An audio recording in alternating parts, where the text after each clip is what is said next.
Huli, ICC, bayaran pala, tumanggap ng mali-malitang pera. Ba, masamang bala kay FPRRD na booking. Ayan, syempre itong balitang ating matutunghayan ngayon ay nagmula kay News Update Files. At ito po ang inyong lingkod na si BT na magbibigay ng reaksyon at komento dito sa video na ating matutunghayan ngayon. At huwag na natin pagtagalin at sabay-sabay na nating panoorin ang laman ng video na hatid sa atin ni News Update Files at bibigyan natin ng reaksyon ang balitang ito. Pasok! And I thank Mr. Butuyan for his intervention. Ayun, syempre bago natin simulan ng video ito, nais ko nga pala magbigay ng credits dito sa boses at video na matutunghayan natin ngayon. Walang iba kundi si Banat Bay. Syempre huwag niyong kalimutang suportahan ang channel ni Banat Bay, mga katunay, pakibisita po yan. At huwag niyong kalimutang mag-subscribe at mag-follow para maging updated po kayo sa mga vlogs, reactions at sa mga balita na hinahatid sa atin ni Banat Bay. At syempre huwag niyong kalimutang suportahan ang Banateros, mga katunay. Mga idol natin yan, isa din dyan si Banat Bay, mga katunay. Ipagpatuloy natin. I feel that I ought to remind him that this is a court of law which decides matters on the basis of evidence, not on the basis of political demagoguery, and not on the basis of a desire to effect regime change despite the democratic will. Yan muna unang punto. Ebidensya, hindi politika. Sabi nga ni Kaufman, di ba? Korte ito, ebidensyang basihan, hindi drama o propaganda. Tama. Tama yung sinabi niya ni Atty. Kaufman na ebidensya ang basihan at hindi politika. Ang nangyari kasi dyan, sa pagkakadala dyan sa KPRRD, sa ICC, politika, wala talagang ebidensya. Kita nyo naman, nasaan na yung 30,000 na pinagmamalaki nila na nagre-reklamo kay PRRD nung panahon ng war on hindi nga sila makalikom ng 30,000 na katao. Mantakin nyo, pinakulong, dinala nyo dyan, hindi pa pala handa yung ebidensya nyo. Magpapakulong kayo ng isang tao na napakahina ang ebidensya nyo. Magpapakulong kayo ng isang tao na hindi handa yung ebidensya nyo. Diba? Oo. Di wow. Yan kasi yung kanilang yung talagang, alam mo yun, parang tama talaga siya. Yun yung una ko na-observe. Bakit yung prosecutor, para bagang ang kanilang diskarte, based on feelings, not based on evidence. Oo. Di ba? Pansinin nyo, ako sigurado, hindi lang ako nakapansin, maraming matatalino dyan. Di ba? Hindi ho tungkol sa ebidensya ang pinresinta. Kung hindi puro drama, propaganda, di ba? Para, alam mo yun, para kang sabi ko nga, ba ito? Facebook ba? Hindi, tsaka ang ICC kasi naniwala lang sa isang panig. Sa panig ng mga nagre-reklamo. Pero hindi nila inaral yung panig kay PRRD. Bigla nilang tinanggap si PRRD. Kung tutusin, hindi nga dapat nila tinatanggap yan dyan Kasi wala na silang jurisdiction sa Pilipinas. Maaari pa silang sumabit ng ganyan sa pinaggagawa nila. Kahit na kusang hinatid si PRRD dyan. Wala na silang jurisdiction dito. Hindi dapat nila tinatanggap yan. Pero anong ginawa nila? Diba?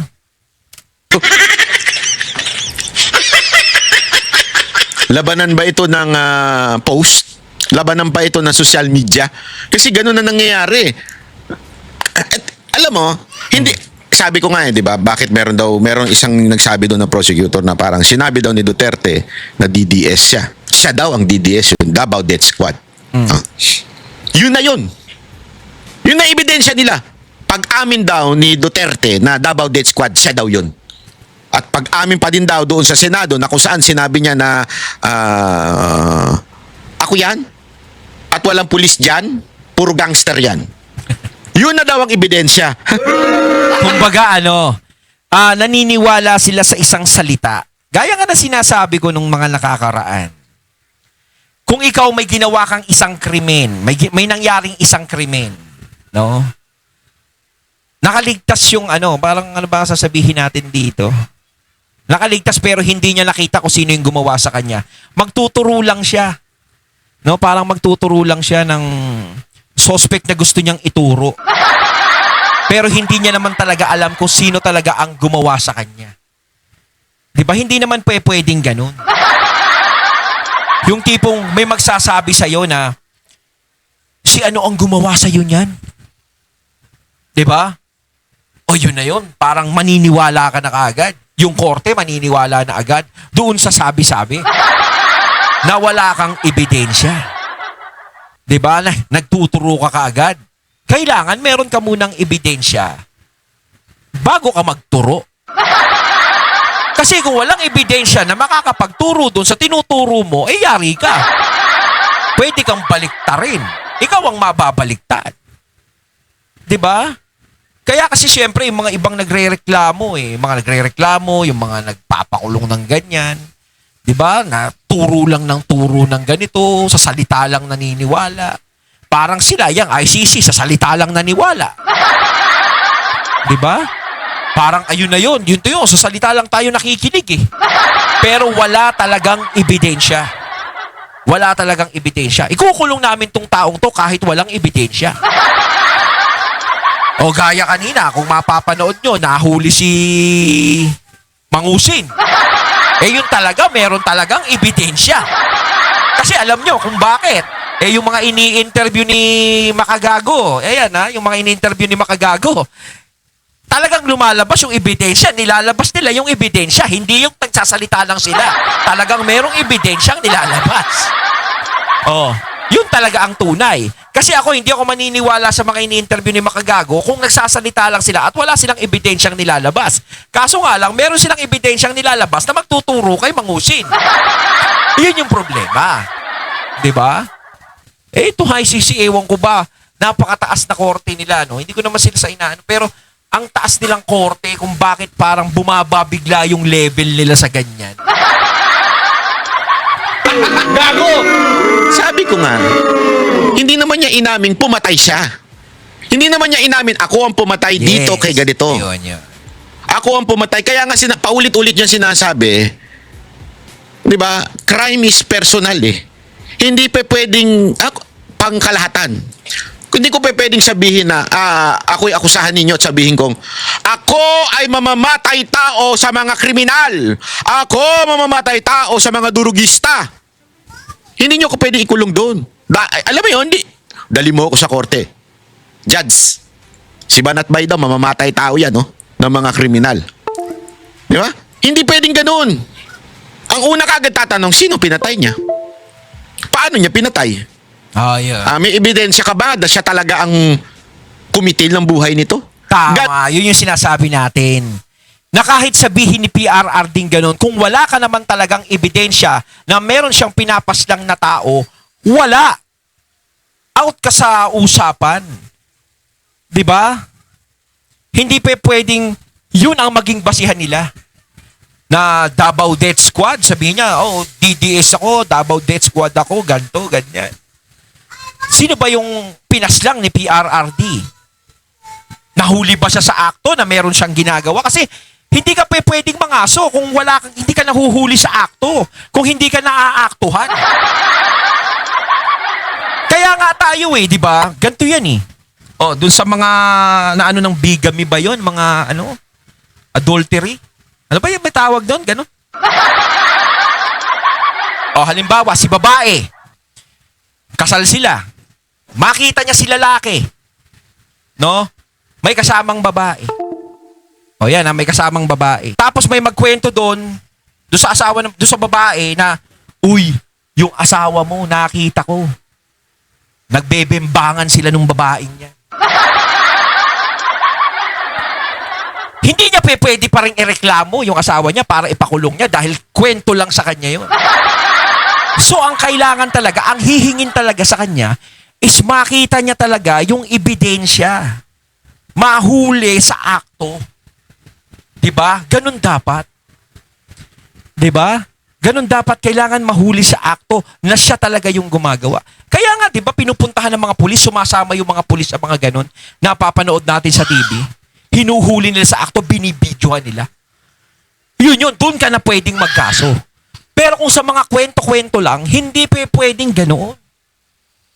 'Di ba? Sa lahat ng mga bagay, lahat ng mga ng mga nangyayari, hindi pwedeng wala kang ebidensyang inilalabas. Hindi pwedeng wala kang ebidensyang makikita sa isang tao na magre-rely ka lang sa isang salita na sinasabi sa iyo o sa sinasabi niya. Hindi pwedeng maging basihan 'yon. para magpakulong ka ng tao, para ireklamo mo yung isang tao, hindi pwedeng ganun. Ganun ang korte. Hindi pwedeng, wala lang, sinabi lang niya, trip lang niya. Kaya nga, alam mo, sabi ko nga, si Pangulong Duterte talaga kasi hyperbole nga, sabi nga ni Atty. Panelo. Kaya lang kasi kaya niya sinabi yun. Kasi tinatanong ko sa sarili ko, ba't kaya niya sinabi yun? Kasi nga, abogado si Pangulong Duterte. At dating prosecutor si Pangulong Duterte. Alam niya yan. So you cannot accuse a person of killing the criminals per se. Hindi pa pwede yun. Kailangan may pangalan, saan ginawa yung krimen, ano ginamit na ano. Kailangan mong patunayan yan. By saying na ako ang pumatay sa lahat ng kriminal. Hindi ibig sabihin makukulong ka nun. Salita lang Kailangan kasi yun patunayan ng kung sino man. Gobyerno man, policeman, o kamag-anak ng mga namatayan. Hindi pa pwede. Tingnan nyo na, inamin. Inamin niya, DDS siya. Hindi pa pwedeng gayon yun.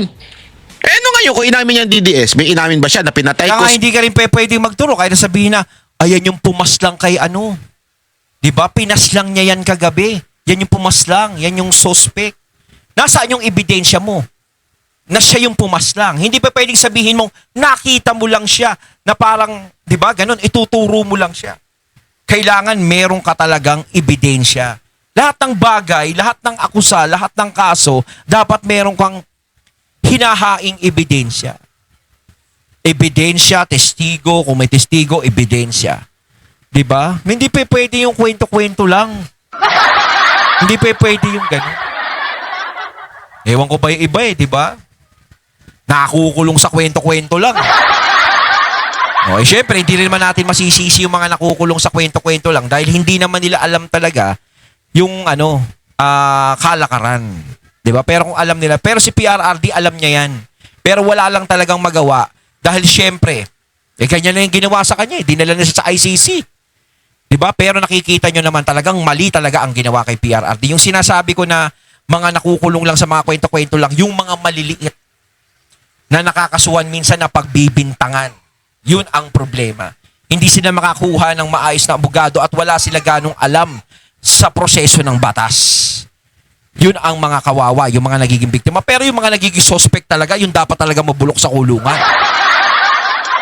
Si Juan de la Cruz. Si Juan de la Cruz, ang ginawa ko dito, ganito. Ginawa ko yan sa ganitong araw, ginawa ko yan at ginamitan ko yan ng kutsilyo. Dapat ganun. Hindi Nagtitripan kayo ni Pangulong Duterte na DDS siya, ganyan-ganyan. Malay mo, inaasar lang tapos, kayo, diba? Parang walang kasamang pulis, puro gangster lang. Pinangalanan nyo ba yung gangster? Hindi. Anong ebidensya nyo? Yung sinabi niya. Kasi sa totoo lang nakikita ko ang ginagamit nilang ebidensya yung mga sinasabi ni PRRD. 'Di ba? Kasi si PRRD mahilig magsalita ng mga kung ano-ano Kaya yun talagang ginagamit sa kanyang ebidensya. Yung mga salita niya na hindi naman nila nakikita. Kaya nga, alam mo, hindi ako abogado, pero hindi man ako tanga. Tama yun. Tama yung sinabi ni Sir Banat Bay. Hindi tayo lahat abogado, pero hindi tayo tanga. Hindi tayo tanga sa batas. Kahit papaano, meron tayong alam. Di ba? Siyempre, iba pa rin yung pag-abogado ka, talagang alam mo lahat. Pero iba pa rin yung may alam ka kahit konti para maipaglalaban mo naman yung sarili mo at alam mo kung ano yung karapatan mo. Di ba? Kasi marami ako nakakausap na abogado. Talang-lalo na yung tatay ko. Di ba? Personal yan, hindi pwedeng yan, pang general statement. Pinatay ko si ganit. Pinatay ko ang mga tarantado. Yun. Sino yung tarantado? O kaya, pumatay ako ng bayot. Sino yung bayot na yun? O pumatay ako ng bobo. Ako yun. Ay, hindi kayo yun. Kung bobo kayo. Hindi pwedeng gayon. Ituloy natin. And certainly not on the basis of statements made by Ombudsman Jesus Crispin Remula, who professed that domestic justice will be denied, according to Mr. Butuyan, because of the lack of forensic reports and police reports. Now, I don't know which case Mr. Butuyan's metaphorical ship sailed into, but he clearly hasn't read the evidence. Whilst he was speaking, we examined the evidence, and out of that evidence, we found at least 35 reports substantiating 49 of the incidents which are mentioned in a document containing the charges. Your Honours, Rodrigo Duterte was May ano daw, dun sa 49 na incident, may 35 na reports na sumusuporta dun sa 49 incidents. Pero wala, puro kwento lang. Di ba? Puro kwento. Hindi yung ano, wala hong talagang, kaya nga yung sinasabi niya dito, yung lalaking Pilipino na ewan ko kung saan bansa ba siya nag-aral yun. Hindi kaya sa ano yun? Wag mo naman ganyang banat ba? Muntikan ko na mabanggit yung eskwelahan ni Auntie Claire. Baka parang sila ng pinag-aralan ni Auntie Claire. Kasi hindi pa pwede talaga eh. and will always remain a unique phenomenon. His style of statesmanship was novel and unpalatable to many. His expletives and hyperbole grated, while his honesty and wild popularity irritated. He spoke openly, from the heart, sincerely and truthfully. And what a contrast between him and his successor in the Malacanang. For President Rudy, his word was his word, and the people knew it. For President Bongbong, Yako. his word is for the wind. Nako po, patay. Wind, hangin. Ayan na. Bumanat na si Kaufman. Ano daw si Bongbong? Yung kanyang salita, Hangin. Ano? Hangin. The people will not forget it. Let me remind everyone of Yes. the letter Para simpleng banat si Kaufman, ha? which President Ferdinand Marcos Jr. Yan. signed, it's on the screen, and in which he gave a cast-iron undertaking that his government, and I quote, will not assist the ICC in any way, shape or form. Well, as we know, he failed to keep that promise. So dito, importante rin ito, yung bang sabihin ng presidente na he will not cooperate with the ICC. Napaka-importante niyan. So, bakit nandiyan si Pangulong Duterte? If Marcos, the president of the Philippines, said that na hindi siya makiki-coordinate with the ICC. Yung nga mo, di ba, nakita natin, no, yung dating nagsalita sa PBBM na proud siya sa ginawa ni PRRD kasi tinanggal yung jurisdiction ng ICC dito na hindi naman dapat tayo sinasakop o nagdidesisyon ng ibang bansa para sa atin. Tapos nagsalita din siya ng ganyan na hindi pa pwedeng panghimasukan dito ng ICC kung ano man ang problema sa atin dito sa bansa natin. Kaso nga lang talaga, ang nagiging question sa kanya, gaya na sinabi ni Sir Banat Bay, bakit nandiyan si PRRD?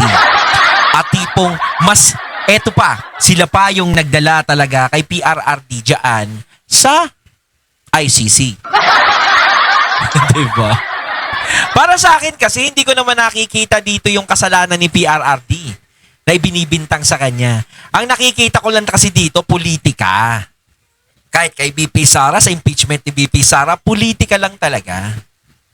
Diba kasi kung talagang gusto nilang kasuhan ang mga Duterte, dapat dati pa. Dati pa. Kasi dati pa naman ganyan na talagang may mga nadidinig na usapan sa kanilang ganyan. Pero bakit hindi nila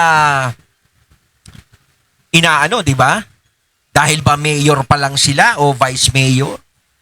Kita nyo naman yung disiplinang ginawa nila sa Davao, napakaayos. Kumpara naman sa Maynila, sa Metro Manila. Di ba? Talagang sa Davao, may mga nakakausap tayo dyan na talagang mababa ang crime rate dyan. Pero ngayon, grabe ang crime rate ngayon. Ultimo bata, di ba? Grabe. Nakakatakot na ngayon. Parang nauuso yung The Purge. Baka nga mamaya magulat ka, magkaroon ng The Purge. Di ba? Yun na lang ang kulang Rodrigo Duterte was unconstitutionally hijacked and unceremoniously hauled off to The Hague. Yan, importante. Yan yung punto. Ang galing talaga nito ni Kaufman, kaya yung mga bumabana dito kay Kaufman, putang ina nyo. Putang ina nyo talaga. Tama Perfect Perfect yung sinabi ni Pangulong Duterte. Perfect yung sinabi ni BP Sara Duterte. Perfect yung sinasabi ngayon nitong abogado na ito. Na sinasabi niya, talagang kinidnap. Kasi yung Pangulo ng Pilipinas sinabing hindi tutulong. Oo. Kung hindi tutulong, it means ito ay walang kagagawa ng gobyerno. Oo. O anong ginawa? Ba't dinala dyan? O ibig sabihin, unlawful yung pagkadala. Kasi hindi naman pwedeng kunwari pag sinabi niyang hindi ko wala akong alam diyan sa nangyari kay Pierre. Hindi pwede. Kasi sa lahat ng nangyayari sa Pilipinas, syempre dadaan lahat sa pangulo 'yan. Kumbaga sa isang kumpanya, hindi ang manager ang nagdedesisyon. 'Di ba? Ang magdedesisyon diyan is yung may-ari ng kumpanya, yung CEO ng kumpanya. 'Di ba? Hindi pwedeng kaso nga lang, 'di ba, dito, kita mo. Sila lang yung parang sila pa yung pinapalabas yung mga nagdala dyan para sila nandito. Pero syempre ikaw may magagawa ka eh. Kung gusto mong ipatigil yung pagpapadala kay PRRD, may magagawa ka eh. 'Di ba? Kaso hindi ganun ang nangyari. O kahit sabihin mo tumahimik ka lang, parang pinabayaan mo lang yung mga tao mo na ganyan ang gawin. Syempre parang ang nangyari is gusto mo din yung nangyari. Parang ganun din yun. Kaya hindi mo maitatanggi. Di ba? Ang linaw niyan eh.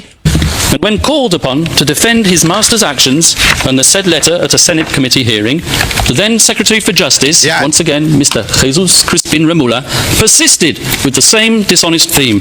And I quote his words, "We did not assist the ICC. We continue with the very tenor of the letter that we did not assist the ICC and we did not have any contact with them." So he said, but with a document... Mo ICC nga nagsabi, sila doon kinontak. Ibig sabihin sinungaling yung ICC. Or bigla na lang dinala dyan si PRRD. Parang surprise, eto na si Digong. Parang ganon. Walang pasabi sa ICC. Yung tipong pupunta ka sa isang bahay, wala kang pasabi. Diba mamaya nakahubo pa yun, bigla mong buksan yung pinto. Di ka man lang kumakatok. Di ba? Parang ganon ba yun? Emanating from the prosecution team opposite and disclosed to us a mere week ago, not as information material to the preparation of our defence, but as exonerating evidence, we can now substantiate what we have suspected for a long time. Yan. The document comprises a transcript of a telephone call. Yan, naku po, patay tayo. Ito, malupit. May telephone call ng transcript. Naku. Ito yung pasabog. Yari. Di ba? May binanggit na secret recording. Okay? Na inilagay sa transcript. Ano yun? Kung baka sabihin nila, AI lang yan. Kopman, banatan mo. Covertly recorded between four parties. Covertly. Ano ibig sabihin ng covertly? Sa mga magaling mag-English dyan, paliwanag yun na. Kailangan ng diba? Google. Covertly recorded. Itinago yung pag-record. Secret recording. Who cannot be mentioned in public, and one of these parties was boasting about how So, apat daw sila, ha? Merong isang sinulat na nila yung transcript ng usapan at nagyayabang daw ito. Ano yung pinagyayabang? Pinapagyabang na meron siyang parte. he was acting as the silent partner of President BBM, Nako. managing a scheme Nako. to funnel witnesses to this Silent court, partner. while all the time ensuring that he could guarantee President BBM's plausible deniability. So yun ha, transcript ng isang phone call na covertly o tinagong patagong recording, may apat na tao sa usapan, hindi pinangalanan yan. Isa sa kanila ay nagyayabang na siya daw ang silent partner sa umano'y scheme para magdala ng witnesses sa ICC habang pinoprotektahan si Marcos. Oh, naku po, patay tayo dyan. So it is indeed the defense case that President Ferdinand Marcos Jr. set out to neutralize Yun. Rodrigo Duterte Ayaw. and his legacy. Yes, Ayaw. Mr. Deputy Prosecutor. Yun ang I used Doon daw yun, may planong in-neutralize si Pangulong Duterte. Yun naman talaga yung plano eh. Kasi si PRRD talaga yung nandito pa sa Pinas si PRRD talaga yung nagiging tinik sa lalamunan dahil si PRRD talaga ang bumaba na talaga sa kanila. No? Siyempre para hindi sila mapansin gaano, di ba? Ano na yan? Dalhin nyo na yan sa malayo. Parang sinasabi ko noon, yung mga bayani, di ba? Pinatapon sa ibang bansa. Ganun yung nangyari kay PRRD, ganun yung ginawa nila. Ano ibig sabihin ng neutralize? Dito, inamin dun sa transcript na yun. Baka sabihin ng iba, bakit di sinabi kung ano yun? Kasi nga, bilin yun nung judge dito na wag kayo muna magpapangalan dito ng mga tao. Sinabi dyan witness man o resource person man, wag muna yung papangalanan. Pero pagka ganyan kasi, sinasagmit yan. Okay? Pero kasi alam nilang may media, so publicly wag mo munang babanggitin diyan. Okay? Sa ano daw yung pinag-usapan? Okay. Ang pinag-usapan daw nila nung 4 na tao na yon ay in-neutralize si Duterte. Yun ang Ano ibig sabihin nun? Para pahinain si Pangulong Duterte at ang kanyang legasiya. Iyo. At ang gagawin ay ito. So sa madaling salita, Kaso hindi yun ang nangyari. Hindi humina yung legacy niya, lalong lumakas. it is not really para panagutin si Pangulong Duterte. The reason kaya talaga dinala si Pangulong Duterte is political, para in-neutralize si Duterte. Naintindihan natin? Ibig sabihin, siraan politically. Ganon ang gawin. Ayun, at ating natunghayan ng video na nagmula kay News Update Files, at syempre natunghayan natin ang boses at video na yon na binigyan natin ng reaksyon na nagmula kay Banat Bay. Kayo mga katunay, anong masasabi nyo tungkol dito? Comment lang po kayo sa comment box. So once again, I'm BT and I'm out. Peace.